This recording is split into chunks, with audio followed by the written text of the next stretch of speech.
Dico solo che mia nipote non sarà sicuramente l'ultima. Sarà un seguito finché qualcuno non fa qualcosa, finché qualcuno che non sta al governo, che si fa tanto bello in piazza quando è il momento del funerale, non farà qualcosa, o a meno che non capiti a un loro familiare, una figlia, un nipote, allora forse si farà qualcosa. Perché una persona che è stata denunciata, no, basta anche una mezza denuncia, non 5 o 6 o 7 o 8, una.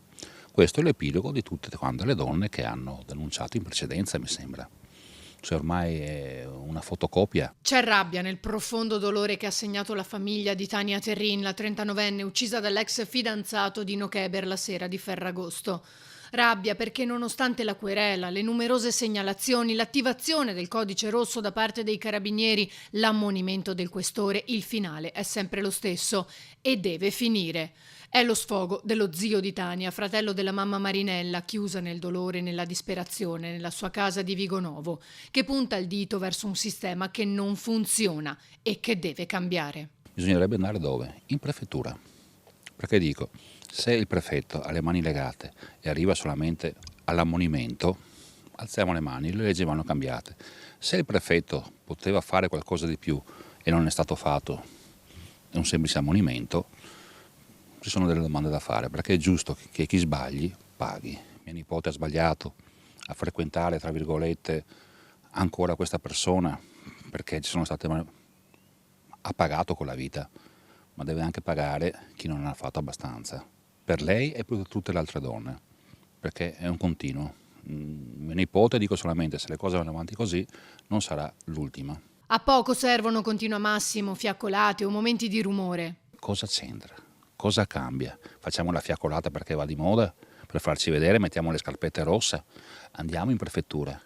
Queste migliaia di persone che domani si mettono lì con la candelina a fare non so che cosa, un omaggio a Tania? Chiediamo giustizia per Tania. Incominciamo ad andare dagli organi competenti. Tania aveva paura, ma non riusciva a chiudere definitivamente il rapporto con Keber. Era troppo buona e troppo fragile.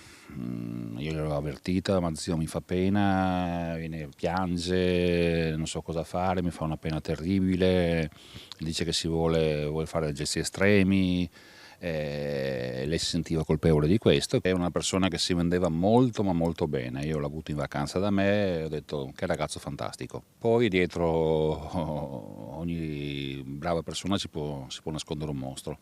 Io l'unica cosa che dico, se questa persona aveva dei precedenti, andava fermato prima. Falla nel sistema. Direi proprio di sì. Direi proprio di sì. Noi, o se no, torniamo come nel Far West, importuni mia nipote, prendo t'ammazzo. Cioè, non mi sembra. Abbiamo delle istituzioni, abbiamo dei fiorfiori di magistrati che vengono pagati, forse se lo dimenticano, con i soldi pubblici da noi, quindi io il mio lavoro lo faccio. Se non lo faccio bene mi mandano a casa. Loro, dato che sono pagati da noi, devono fare il loro lavoro. Nel momento in cui una persona prende una denuncia deve essere seguito. Tania ha provato a reagire, la famiglia era con lei, ma, conclude lo zio, non è stato sufficiente e ora lei non c'è più. Stati tutti vicini, il discorso è semplicissimo, quando è la persona che ti perseguita, che ti sta a 4 km di distanza, che sa i tuoi orari, sa dove abiti, sa tutto, o gli metti una guardia del corpo H24 o se uno decide di fargli del male, prima o poi ci riesce.